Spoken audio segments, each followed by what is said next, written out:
कक्षा 12 में हमारा टॉपिक चल रहा है संचय क्रमचय। एक्सरसाइज 5.5b चल रही है। एक्सरसाइज 5b में कुछ प्रश्न हम हल कर चुके थे। प्रश्न नंबर 27 का अवलोकन कीजिए। 27 में क्या है?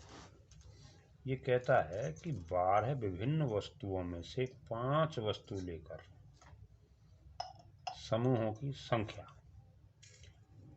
ज्ञात करो, जबकि समुदाय संचय 12 वस्तु हमारे पास है। 12 वस्तु में से क्या लेनी है हमको? 5 वस्तु। उसमें भी विकल्प दे रखे हैं। पहला विकल्प क्या है? यह पहला विकल्प है कि एक वस्तु कभी नहीं पड़ती या कभी नहीं ली जाती। दूसरा विकल्प है कि एक वस्तु सदैव ली जाती है।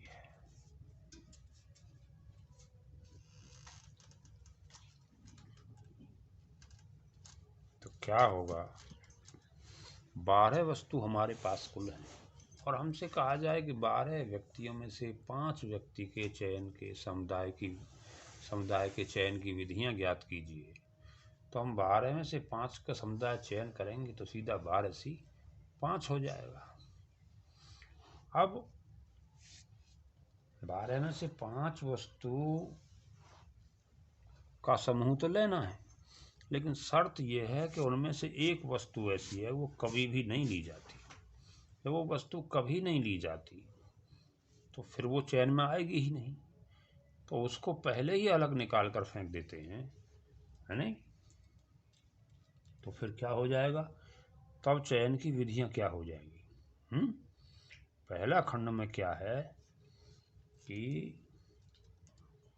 एक वस्तु कभी नहीं पड़ती।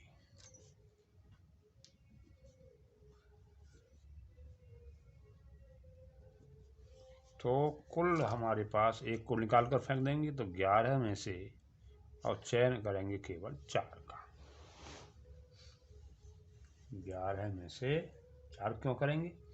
11 में से करेंगे 5 का, क्योंकि भाई एक निकाल कर फेंक दी तो 11 में से 5 का चयन। 11 से 5 को जब आप सरल करेंगे तो ये 11 गुणा 10, 5 फैक्टर करेंगे ना, 11 गुणा 10 गुणा 9 गुणा 8 गुणा 7, ठीक।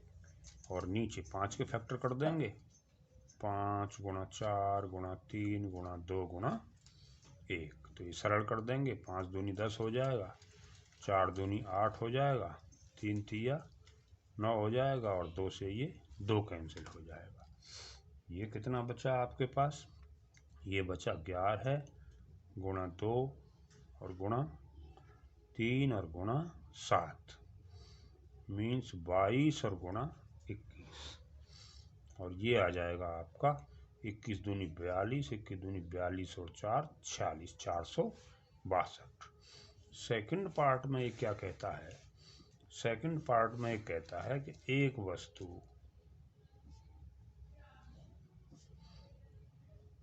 सदैव ली जाती है, सदैव चुनी जानी है, सदैव पड़ती है। इसका अर्थ ये हुआ कि एक वस्तु ऐसी है कि जो हर बार चयन में उसे रखना ही रखना है। तो फिर क्या करेंगे ऐसी पोजीशन में? फिर ऐसी पोजीशन में 11 वस्तुओं में से तो चयन की विधियां 11 वस्तुओं में से हर बार 4 का चयन करेंगे, एक तो मिल ही जाएगी हर बार हमको।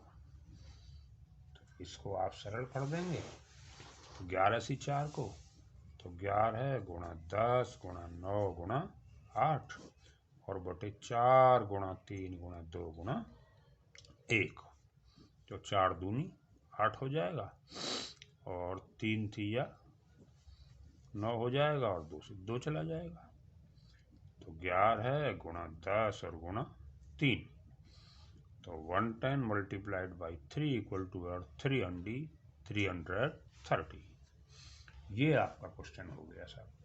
इस तरह के प्रश्नों को हल करें। अब अगले प्रश्न की तरफ आप रुख करें, तो प्रश्न नंबर 30 नंबर क्वेश्चन की तरफ रुख कीजिए। क्या कहते हैं? प्रश्न नंबर 30 में कहते हैं कि 4 स्वर तथा 7 व्यंजन में से कितने लेने हैं? 2 तो लेने हैं स्वर, और 3 लेने हैं आपको व्यंजन। तो 2 स्वरों और 3 व्यंजनों वाले कितने शब्द बनाए जा सकते हैं, है नहीं? तो सॉल्यूशन, पहली बात तो ये है कि स्वरों के छांटने की कितनी विधियां हो जाएंगी भैया? स्वरों के चयन की कितनी विधियां हो जाएंगी? 4 स्वर हैं और 4 में से 2 स्वर लेने हैं, ये 4C2 हो जाएगा, है? तो 4 गुणा 3 और बटे 2 गुणा 1 इक्वल टू क्या हो जाएगा? 6 हो जाएगा। और अब व्यंजनों के चयन की कितनी विधियां हो जाएंगी? ये विधियां हो जाएंगी, हमारे पास 7 व्यंजन हैं और 7 में से आपको 3 लेने हैं। इट मीन्स क्या हुआ? 7 गुणा 6 और गुणा 5 और बटे 3 गुणा 2 गुणा 1, जी 6 से 6 कैंसिल हो जाएगा, 3 दूनी 6, 6 हो गया, 7 पंजे कितना आ गया? 35। ठीक है साहब। तो इनके चयन की जो अभीष्ट विधियां हुई,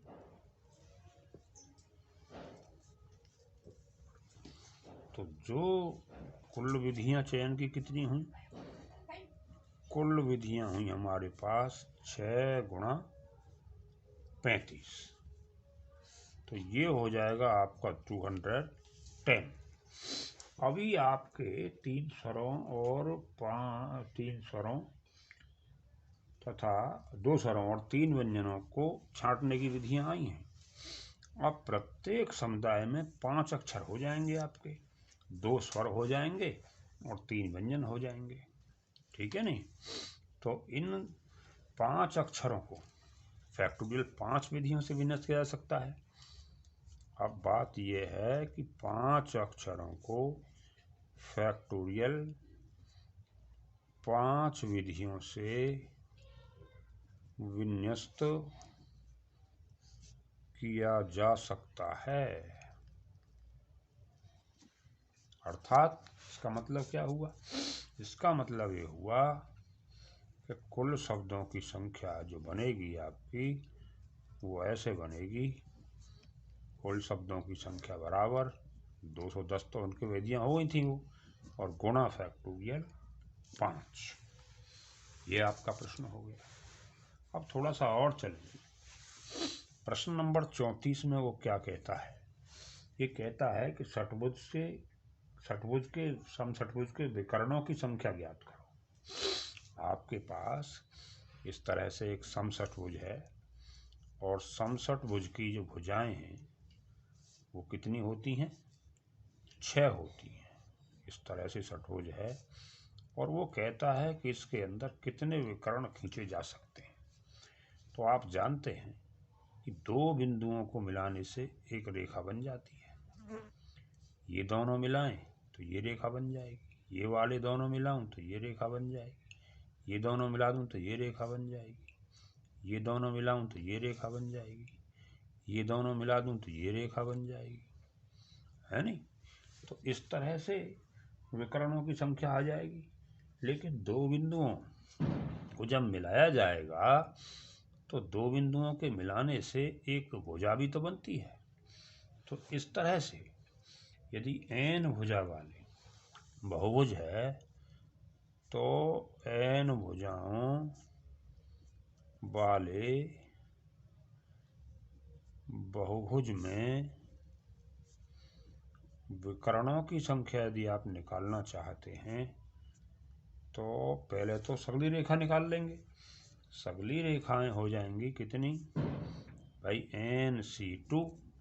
अब इसमें से जो षटभुज है तो इसमें 6 जो हैं भुजाएं हो जाएंगी, NC2 माइनस N, ठीक है नहीं। तो यहाँ पर क्या हो जाएगा, भुजाएं कितनी है, 6 हैं हमारे पास, तो उत्तर होगा 6C2 और माइनस 6। 6C2 को आप खोल देंगे तो 6 गुणा 5 बटे 2 गुणा 1 और ये माइनस 6 हो गया। तो ये आ जाएगा कितना, 15, और ये आ जाएगा माइनस 6 बराबर क्या हो जाएगा, 9। तो 9 विकर्ण खींच सकते हैं। इस तरह के प्रश्न हैं। विकर्णों की संख्या पूछता है तो सूत्र याद रखें, विकर्णों की संख्या बराबर NC2 माइनस N। अब ऐसे ही प्रश्न है। अब 10 भुज है आगे, और 10 भुज में ये पूछता है कितने त्रिभुज बन सकते हैं, हैं? प्रश्न नंबर 35 में क्या कहता है कि 10 भुज के शीर्षों को मिलाने से कितने त्रिभुज बन सकते हैं, है नहीं। तो इसमें तो कोई परेशानी नहीं है,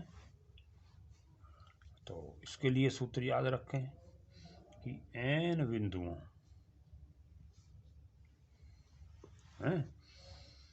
में से 3 बिंदु लेकर, 3 बिंदु कैसे होंगे, यहाँ पर एक शर्त है कि वो असंरेख होने चाहिए, यानी एक रेखा में नहीं होने चाहिए, है नहीं। लेकर बने त्रिभुजों की संख्या बराबर हो जाएगी NC3। तो यहाँ कोई 3 बिंदु एक रेखा में नहीं है नहीं। एक रेखा में 3 बिंदु और त्रिभुज नहीं बनाते, वो माइनस कर देते।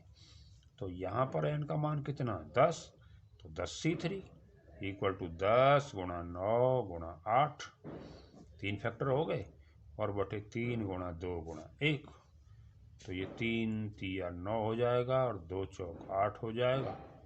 तो ये बन जाएंगे आपके 10 और 4 तिया 12 इक्वल टू 120 त्रिभुज बन सकते हैं, ठीक है नहीं। अब ऐसा ही सवाल है 37 में। देखिए 37 में वो क्या कहता है कि धरातल में 20 बिंदु हैं। धरातल में कितने बिंदु हैं, 20 बिंदु हैं, और इसमें कह रहा है 7 को छोड़कर, ठीक, कोई 3 बिंदु एक रेखा में नहीं है।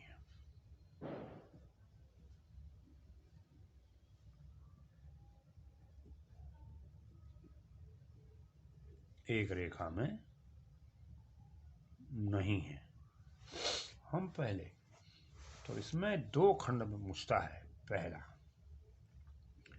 पहले में कहता है कितनी सरल रेखाएं बन सकती हैं, और सेकंड पार्ट में क्या कहता है, कितने त्रिभुज बन सकते हैं, ठीक है साहब। अब यहाँ ये ध्यान दीजिए कि 20 बिंदु कुल हैं, ठीक है। अब 20 बिंदु जो हैं उनमें से अगर हम 2 बिंदु मिलाने से क्या बन जाती है, एक सरल रेखा बन जाती है। सरल रेखा की बात करता है ना वो पहले खंड में। जब सरल रेखा बन जाती है तो कुल सरल रेखाएं कितनी बन सकती हैं, 20C2 बन जाएंगी। अब 7 बिंदु ऐसे हैं जो 3 बिंदु एक रेखा में हैं, तो इसका मतलब है कि वो अलग से रेखाएं नहीं बनाएगी। जब नहीं बनाएंगे तो पहले खंड में, ठीक है जी, कुल रेखाएं कितनी बन जाएंगी, कुल रेखाएं बन जाएंगी 7C2, वो 20C2। माइनस 20C2 और माइनस कितनी जो न बनाने वाले हैं वो 7C2, किंतु वे 7 बिंदु जो हैं वो एक रेखा तो बनाएंगे कम से कम, तो +1। ठीक है साहब।